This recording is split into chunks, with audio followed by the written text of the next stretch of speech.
रामकृष्ण हरी अवधूत चिंतन श्री गुरुदेव दत्त। कशात आपण सर्वजण मजेत असाल, भगवंताच्या भजनात तल्लीन असाल अशी अपेक्षा करते आणि याच्या व्हिडिओला सुरुवात करते। एक म्हण आहे आपल्याकडे, तिचं भर पोटासाठी पहा केवढी आटाआटी। रात्रंदिवस माणूस पोटाची खळगी भरण्यासाठी पळतो आहे आणि फक्त पोट भरावं यासाठी पळत नाही, तर गाडी, बंगला, धन दौलत, सर्व वैभव नाही का, वैज्ञानिक साधनं, भौतिक साधनं मला प्राप्त व्हावी यासाठी रात्रंदिवस धावपळ चालू आहे।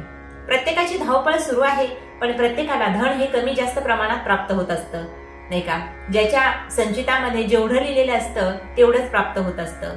काही थोडेसे प्रयत्न करतात आणि खूप धन कमवतात, काही मात्र महिनाभर कष्ट घेतात पण तरी सुद्धा त्यांच्या वाट्याला घरातल्या गरजा भागतील एवढं सुद्धा धन प्राप्त होत नाही।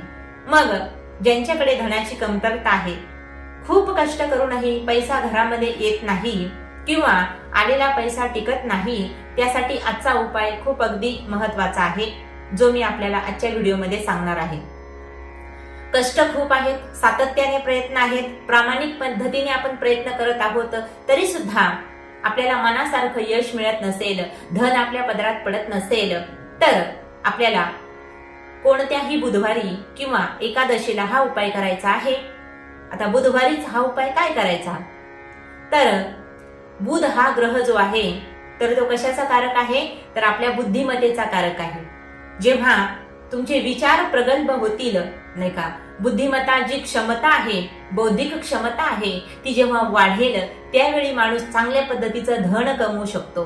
कारण जेव्हा तुमच्या वाणीमध्ये सुसंवाद येईल नाही का, बौद्धिक पातळी जी आहे, वैचारिक पातळी जी आहे, जी क्षमता आहे ती आपली जर वाढली तरच आपण चांगल्या पद्धतीचं कार्य करू शकतो आणि चांगल्या पद्धतीचं जर कार्य आपल्या हातून झालं तर मग आपल्याकडे पैसा, यश, धन, दौलत नाही का, सगळ्याच गोष्टी आपल्याकडे आपोआप आल्याशिवाय राहणार नाही।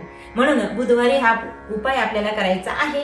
तसंच बुधवार हा माझ्या पांडुरंगाचा वार असल्यामुळे या दिवशी आपल्याला हा उपाय करायचा आहे। तर उपाय कोणता आहे, बुधवारी किंवा एकादशीला, एकादशी कोणत्याही दिवशी आली तरी सुद्धा चालते, काही हरकत नाही। तर प्रत्येक हिंदूंच्या घरासमोर काय आहे, तुळशी वृंदावन आहेच आहे।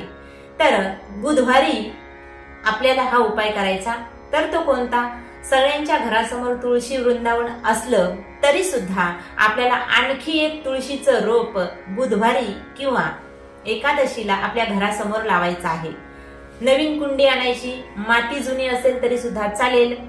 तर ते रोप आपल्याला त्या कुंडीमध्ये कशा पद्धतीने लावायचं तर ते मी आपल्याला सांगते।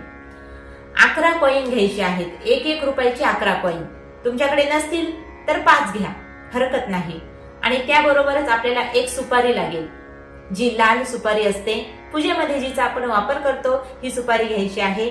आता ते 5 किंवा 11 कॉईन घेतल्यानंतर नवीन कुंडीमध्ये पूर्ण माती भरायची आहे नाही का। माती भरल्यानंतर अगोदर काय करायचं, ज्या ठिकाणी मध्यभागी आपण तुळस लावणार आहोत, तुळशीचं रोप तिथे लावणार आहोत, तिथे अगोदर हे 5 कॉईन आपल्याला ठेवायचे आहेत। कुठे, त्या मातीमध्ये, त्या कुंडीमध्ये, आणि त्याच्यानंतर हे रोप आपल्याला वरतून लावायचं आहे। आणि दररोज या तुळशी मातेला आपल्याला काय करायचं, तर जल अर्पण करायचं आहे। आणि जी सुपारी आहे ती सुद्धा आपल्याला त्या पैशाजवळ, त्या कॉईन जवळच ठेवायची आहे। एवढं झाल्यानंतर पूजा करायची आहे आणि विनंती करायची आहे, तुमची जी कोणती मनोकामना असन, आता धन म्हणूनच नाही तर अनेकांच्या अनेक मनोकामना आहेत, प्रत्येकाची मनोकामना वेगवेगळी असू शकते नाही का। मी हे धनाविषयी आपल्याला सांगते आहे, पण तुळशी माता सर्वच मनोकामना पूर्ण करणारी आहे नाही का, म्हणूनच तिला माता म्हटलं जातं। मग आपली मनोकामना बोलून दाखवायची आहे। तुळशी समोर आपल्याला दिवा लावायचा आहे।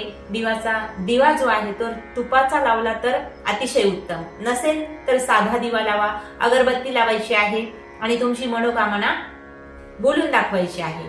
आता कमीत कमी 1.25 महिन्यापर्यंत कंटिन्यू नाही, 1.25 महिना म्हणजेच काय, 40 दिवस, 40 दिवसापर्यंत हे जे आपण नवीन रोप लावलेलं आहे कुंडीमध्ये, कमीत कमी 40 दिवस याला सलग आपल्याच हाताने जल अर्पण करायचं आहे।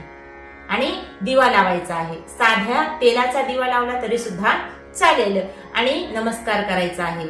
ही क्रिया आपल्याला 40 दिवसापर्यंत करायची आहे, म्हणजे 1.25 महिना. म्हणजेच काय होईल, तुळशी मातेची आपल्याकडून सेवा होईल आणि 1.25 महिन्यामध्ये जे आपण छोटंसं रोप लावणार आहोत ते काय झालेलं असेल तर मोठं झालेलं असेल. तरी सेवा का करायची, तर आपण जे कॉईन ठेवलेले आहेत कुठे, तुळशी मातेच्या रोपाच्या खाली त्या कुंडीमध्ये जे कॉईन आहेत त्याला सुद्धा ऑटोमॅटिकच काय होईल तर अभिषेक होईल, नाही का. अभिषेक होईल आणि तुळशी मातेचा अभिषेक डायरेक्ट कुणाला जाईल तर आपल्या लक्ष्मी मातेला जाईल. आता तुळस ही भगवान विष्णूला अतिशय प्रिय असणारी आहे, सर्वांना माहित आहे. मग लक्ष्मी माता सुद्धा भगवंताला प्रिय आहे. या दोन्ही क्रिया केल्यानंतर, या सेवा केल्यानंतर काय होईल तर विष्णू भगवंताची आपल्यावरती आपोआपच कृपा होईल, आपोआपच करुणा होईल. आणि एकदा विष्णू भगवंताची कृपा झाली रे झाली, मग लक्ष्मी माता दूर राहत नाही, नाही का. जिथे जिथे विष्णू भगवंत आहेत तिथे तिथे लक्ष्मी माता आल्याशिवाय राहत नाही. म्हणूनच जसं जसं रोप ते वाढायला लागेल तसं तसं आपल्या घरामध्ये धनाची आवक वाढायला लागेल, धनवृद्धी व्हायला लागेल. हा उपाय आपल्याला एकदाच करायचा आहे आणि अतिशय छोटा, साधा, सुलभ उपाय आहे. सर्वांनी नक्कीच करून बघा. तुम्हाला फायदा झाल्याशिवाय राहणार नाही आणि फायदा झाल्यानंतर मला कमेंटमध्ये नक्कीच सांगा की तुम्हाला यापासून काय फायदा झाला. एवढी सेवा आहे, नक्की सर्वांनी करण्यासारखी आहे आणि लक्ष्मी मातेची कृपा आपल्यावर झाल्याशिवाय राहणार नाही आणि ही कृपा सर्वांवरच हो अशी अपेक्षा करते आणि इथेच थांबते. रामकृष्ण हरी. अवधूत चिंतन. श्री गुरुदेव दत्त.